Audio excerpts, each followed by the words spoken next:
வருஷத்துக்கு. வருஷக்கூலி எவ்வளவு கொடுக்குறாங்க வருஷத்துக்கு? 1,20,000. கம்மி தானே வருஷம். ஒரு மாசத்துக்கு எவ்வளவு வருது? 1,20,000னா ஒரு மாசத்துக்கு என்ன எல்லாம் போய் எப்படின்னு 10,000 20,000 வாங்குது. அவ்வளோதான் செலவுக்கு இல்லை எல்லாம் போய். இப்போ உங்கள்கிட்ட சொந்த ஆடு இருக்குன்றீங்க, அந்த ஆடு மேய்க்காம ஏன் இந்த ஆடு மேய்க்கிறீங்க? சொந்த ஆடு வேற இது பண்ணி விட்டுக்கிறது நாங்கள். அந்த ஆடு இந்த ஆடுல இருக்குறீங்க ரைட். அதுல எவ்வளவு பாக்குற மாதிரி இந்த ஆடும் பாத்துக்கிற மாதிரி. அதாவது எவ்வளவு வருது? அதுல தான் 1,20,000 சம்பளம் மாசம். நீங்க ஆனா ஒரு 4-5 பேர் தங்கி வேலை செஞ்சு இதை பராமரிக்கிறீங்க இல்ல? நீங்க ஒரு 4-5 பேர் தங்கி தான் இந்த ஆட்டெல்லாம் பராமரிக்கிறீங்க. நல்ல விஷயம்.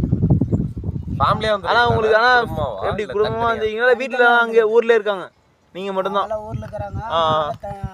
நீங்க லீவு கிடைக்கும் போது போயிட்டு வந்துருவீங்க இடையில. அப்ப இங்க யார் பாத்துக்கோங்க மக்களே. இது வந்து இந்த மாதிரி கிருஷ்ணகிரில இருந்து வந்து சிதம்பரத்துல வந்து ரொம்ப கஷ்டப்பட்டு வேற ஆட்டுக்காரங்க இருக்கிறாங்களா, அவர்கிட்ட விட்டு அவரு அங்க பாருங்க மக்களே. ஊருக்கு போய் ஆமா இந்த ஆடு எல்லாம் இவர் மேய்க்கிறாரு, நாட்டு ஆடு மேய்க்கிறாரு, செம்பரி ஆடு மேய்க்கிறாரு.